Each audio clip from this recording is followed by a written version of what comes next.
Olá pessoal, aqui é o professor Paulo Henrique. Na aula de hoje a gente vai falar sobre História da Mecanização Agrícola, essa é a disciplina de Mecanização Agrícola do curso técnico em Agropecuária.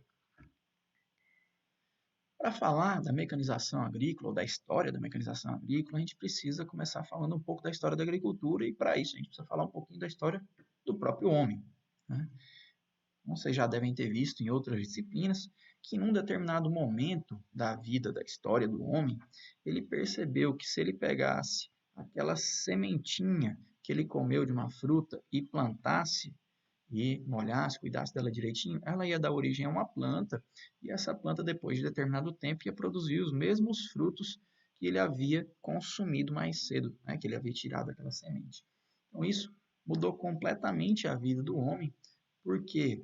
Porque ele deixou de ser nômade. O que isso quer dizer? Ele deixou de ficar procurando alimento na selva, né, plantas e tal, e passou a ser sedentário, porque ele percebeu que ele não precisava sair à procura de comida, ele podia produzir o seu próprio alimento. Então ele pôde se instalar em um local e não precisou mais ficar procurando o alimento e mudando de local de tempos em tempos depois de consumir todo o alimento daquele local. Com isso, o ser humano desenvolveu então a agricultura, que é uma das atividades mais básicas do ser humano. Por que que a gente diz que é uma das atividades mais básicas? Porque é por meio dela que ele obtém o seu sustento. A gente não precisa comer, então a agricultura é que proporciona esse alimento para a gente. Tá? Antigamente, agora falando um pouquinho de mecanização, né? A mão de obra ela era formada basicamente pelas famílias, como a gente mostra nessa foto aqui, ó. Então, grandes famílias que trabalhavam ali, cada uma no seu espaço de terra, né? E as famílias realmente eram muito grandes naquela época, vocês devem saber aí dos seus bisavós, alguma coisa assim. E o alimento era produzido só para eles, não sobrava pouca coisa, né? Mas basicamente era produzido para alimentação e consumo próprio. Tá? O que sobrava, ele era trocado por outros produtos que não eram produzidos localmente. Por exemplo, aqui eu estou produzindo arroz, né, nessa foto aqui, e aí eu não tenho feijão, eu não tenho carne, eu não tenho outros alimentos, então eu pego esse excedente de arroz e vou trocar com outra família lá no fundo que está produzindo feijão, ou outro que está criando animais. Tá? E ele coloca aqui o sal como exemplo, porque o sal é uma curiosidade, vocês podem procurar depois, é de onde vem a origem da palavra salário, né? Que o pessoal trocava o serviço por sal, que era uma especiaria que tinha um valor agregado alto, o pessoal fazia essas trocas, né? Aqui a gente está falando só de agricultura, a gente não vai entrar na parte de história, isso é para quem quiser pesquisar mais a fundo. Nessa época, basicamente, se utilizava ferramentas manuais, né, instrumentos manuais, e a força de tração ficava a cargo dos animais. E podia ser, então, igual aqui na foto, um touro, um boi, uma vaca, um cavalo, né, qualquer tipo de animal, inclusive o próprio homem. Vocês vão ver em alguns momentos em que o homem era a força de tração dos equipamentos agrícolas. Tá? O homem também é um animal, apesar de a gente considerar um animal racional, mas ele também faz parte dessa família. De uma maneira mais sucinta, eu tentei elencar aqui, tá? Organizar as coisas para ficar mais fácil, para que vocês entendam a seleção, aqui, a evolução, perdão, das coisas, né? Então, aproximadamente em 300 antes de Cristo, na Mesopotâmia, começou a se usar ferramentas manuais, tá? Para tração animal. Então, nessa época aqui, na Mesopotâmia, foi que se começaram a aparecer essas ferramentas, ok? No final do século XVI, estão vendo aqui, ó, na Europa, apareceram as primeiras semeadoras. Tá? A gente tem aqui no nosso vídeo uma semeadora, mostrando para vocês aqui, plantando hortaliças, né? Nesse caso aqui ele está plantando alface, semeadora totalmente automatizada, para vocês verem como é que é. Mas é só no século XVI é que apareceram as semeadoras. Quais semeadoras? A gente vai ver uma foto daqui a pouquinho, aquelas semeadoras bem simples, manuais, tá? Não é nada chique, nem parecido com essa que vocês estão vendo aí, não. Em 1810, na Inglaterra, apareceu o primeiro arado de arrasto movido por máquina a vapor. O que é isso aqui? Isso aqui já é uma mecanização bem mais intensa. Máquinas a vapor, que faziam parte então das grandes fábricas ali, e alguém passou lá e falou assim, e se eu pegasse essa máquina a vapor e instalasse uma ferramenta agrícola nela. Será que eu conseguiria fazer funcionar? Então foi aqui, nessa época, que o pessoal começou a pensar nisso e começou a colocar as coisas para funcionar na agricultura, iniciando de fato a mecanização como a gente conhece hoje, através de máquinas. Tá? Um pouquinho depois, em 1834, nos Estados Unidos, foi concedida a primeira patente de uma máquina segadora de tração animal. O que é uma segadora? Segadora, pessoal, é uma máquina que serve basicamente para cortar o mato, a grama, o capim. Imaginem um cortador de grama, só que ele não pica igual os cortadores de grama atuais. Imagine que seja uma foice manual, que você passa a foice por baixo, ele só deita o capim, né? Isso é uma segadora, tá? Ela é muito utilizada hoje em dia ainda para a produção de feno. A gente não tem nenhuma aqui, mas é bem interessante, é uma máquina interessante. Com, então, a Revolução Industrial, que a gente estava falando agora há pouco, também houve um crescimento muito grande da população urbana. Muita gente saiu das fazendas e começou a ir para as cidades, trabalhar em fábricas. E com isso a gente teve uma demanda muito grande por alimentos. Aumentou muito porque pessoas que produziam seus próprios alimentos passaram a não produzir mais e precisavam comprar. Tá? E aí houve uma pressão muito grande para que a produção agrícola também evoluísse. E com isso a gente teve essa modernização mais acentuada da mecanização nessa época. Né? E novas tecnologias foram sendo criadas, foram surgindo. Né? Com adubação, plantio, colheita. A gente tem aqui uma foto da matraca que eu falei para vocês, daquela semeadora antiga. Né? Então, a matraca aqui colocando adubo junto com a semente, né?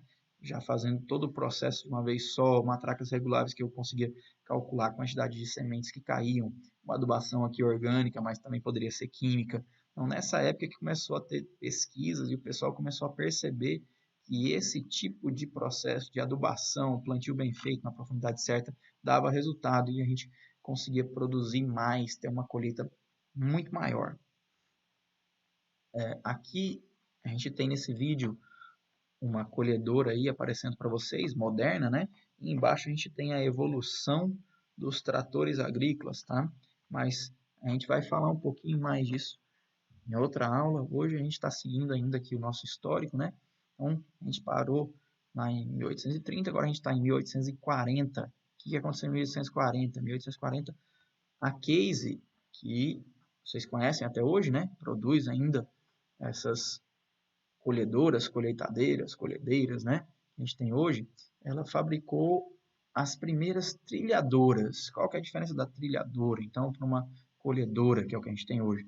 A trilhadora, ela é estacionária. Eu tenho que levar o produto até ela, ela vai simplesmente fazer a debulha e separar os grãos do restante do material.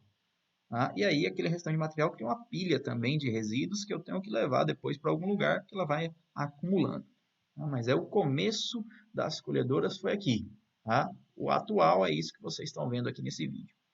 Em 1880, apareceram as colhedoras tracionadas por animais, né, com rodas motrizes. Então, alguém foi lá e falou assim, e se eu pegasse essa trilhadora e botasse um animal para puxar ela? Será que estava certo? E começaram a ter essas ideias malucas, com certeza, para a época, e que foi a evolução, então, das colhedoras. Né, isso começou a ser chamado, então, de colhedora, porque ela não ficava mais parada. Ela andava, ela colhia a produção. Tá? Em 1916, esse é um marco muito grande para a mecanização agrícola, começou a fabricação em série dos tratores Fordson. Depois evoluiu para Ford e tal, e hoje ainda estão no mercado aí. Foram para New Holland, né? E agora fazem parte desse grande grupo aí. Essa fabricação em série fez muita diferença, por quê? Porque começou a ser acessível para as pessoas. Então, antes disso, era muito difícil, muito caro, muito complicado ter uma máquina agrícola, difícil acesso. E aí, com a fabricação em série, os preços caíram muito e começou a ficar fácil de você encontrar um trator. A partir dessa década aqui, aqui embaixo a gente tem uma foto desse trator, ó, tá? E aí, um pouquinho depois, em 1940, a gente tem a Revolução Verde. No Brasil, um pouquinho mais tarde, em 1970, a gente vai ter uma aula só sobre isso depois, mais para frente. Mas o que foi a Revolução Verde? Basicamente, foi a junção das tecnologias. Uma semente selecionada, né, um híbrido ou não, né, a gente vai falar disso depois também. As máquinas agrícolas tornando-se acessíveis ao agricultor, né, dando condição para que esse agricultor, com uma quantidade menor de pessoas, conseguisse produzir mais alimento. O começo aí da utilização em massa de adubos químicos e de defensivos agrícolas ou agrotóxicos, né, que esses agrotóxicos começaram a ser utilizados também nessa época. E essa junção de todas essas tecnologias é o que a gente chama de Revolução Verde. E com isso aumentou muito a produção de alimentos em uma área específica, né?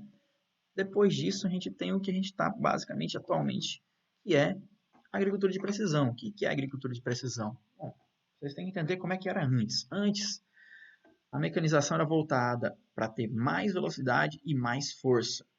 Tá? Sempre mais, mais, mais. A agricultura de precisão veio para dizer que a gente pode utilizar outras ferramentas, que a gente tem que ter inteligência no planejamento, que a gente tem que ter estratégia. Tá? A gente tem que pensar a época de plantar, o momento de plantar, a profundidade da semente, a quantidade correta de adubo. Mais pode ser ruim, menos também é ruim. Tá? A quantidade correta de água. Então, a agricultura de precisão ela busca analisar o tipo de solo, as características da produção e os fatores climáticos e criar uma condição aí para aperfeiçoar a implantação de insumos, buscando a maior eficiência e melhor custo-benefício. Às vezes não é só jogar mais e produzir mais, às vezes eu estou gastando mais sem necessidade. A agricultura de precisão veio para tentar sanar essas deficiências que a agricultura tinha antigamente.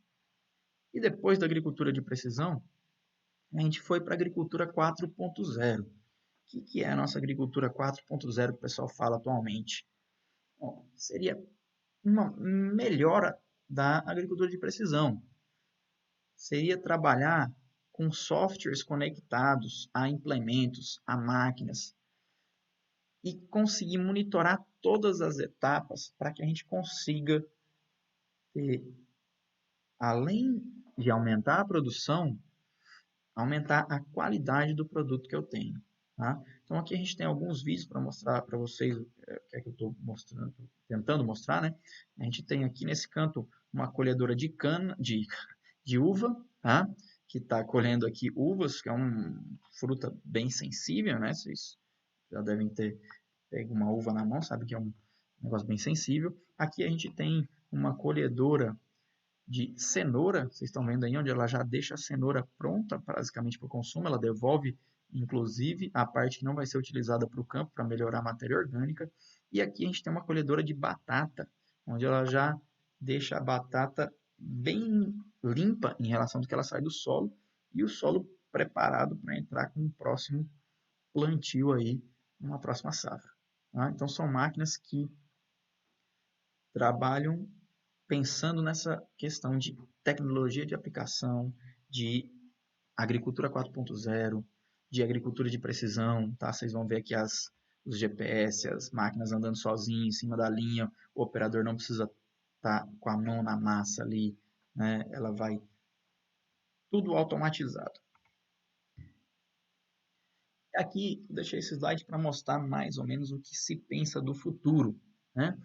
A gente tem aqui então um trator autônomo que anda sozinho, a gente tem um drone fazendo pulverização, né? E a gente tem um robô movido a energia solar que está fazendo aí o arranquio do mato manual, ou seja, não há necessidade de implantar pessoas, né? Ele está colocando alguns tópicos aí em inglês para quem consegue ler, mas ele basicamente não carrega bateria, ele só funciona enquanto tem sol.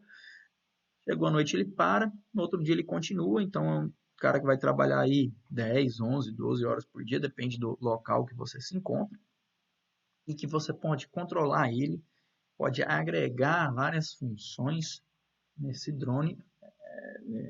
Tá? Então seriam tecnologias de última geração que estão aí para ser implantadas no nosso agronegócio. Espero que vocês tenham gostado da aula e até a próxima.